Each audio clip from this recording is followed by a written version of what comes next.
To help make sense of North Korea's statements and motivations in the upcoming summits, we turn to Jean Lee, director of the Korea program at the Wilson Center in Washington, D.C. She was also the former bureau chief of the Associated Press in Pyongyang. So let's first start talking a little bit about definitions here. There seems to be a different definition of denuclearization for the United States versus North Korea. What do they mean by it? For them, they've been talking about denuclearization for a long time, and they mean denuclearization of the entire Korean peninsula, not just them giving up their nuclear weapons, but the United States also removing its nuclear umbrella over the South Korean region as well as Northeast Asia. So they're not necessarily saying that they are going to stop all of their nuclear programs. It's just specific to the nuclear test site and the missiles at this point. Exactly. And we need to remember that even though this is such a dramatic statement, the North Koreans have said this before. It's not the first time they've agreed to suspend nuclear weapons and ballistic missile testing. Just a reminder, it was only 6 years ago that the North Koreans agreed with the United States to place a moratorium on this type of testing in exchange for significant aid and concessions. And then just a few weeks later, launched a long-range rocket.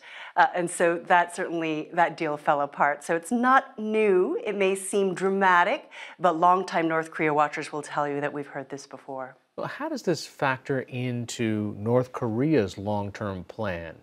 What we're seeing right now is really strategic messaging on the part of the North Korean leader, Kim Jong Un, to his own people. What we saw with the news that came out of North Korea just the past day was a significant moment in the making of this North Korean leader. This is going to be a treatise that is going to go down in history in North Korea. And he's telling his people, listen, we are done with this phase of nuclear testing for now, because I have done what I set out to accomplish, which was to prove to you that I can defend you with nuclear weapons that are proven to be a global threat.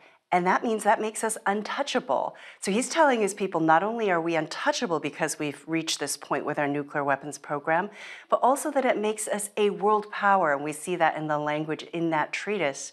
It also positions him to sit down with the leaders of South Korea and the United States in a very different position than had he done this years ago.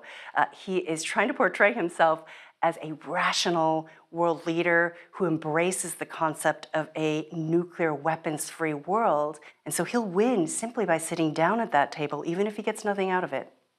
What are the costs for North Korea to continue a nuclear program? I mean, this is a very poor country. And this is partly why he's telling his people, look, I know that we've sacrificed a lot by pouring our meager resources into this extremely costly nuclear weapons program that has taken quite a toll economically, not only in terms of the cost, but in terms of sanctions as well. The North Koreans have been living with sanctions for decades, but they've certainly been stepped up. The elites of Pyongyang know that sanctions are going to start to take a significant bite in their economy and their way of life. And so that's something that he's telling his people as well. I did this as an investment in our defense, and now I can step back from that and refocus those resources into the economy. All right, Jean Lee of the Wilson Center joining us from Washington. Thanks so much. Thank you for having me.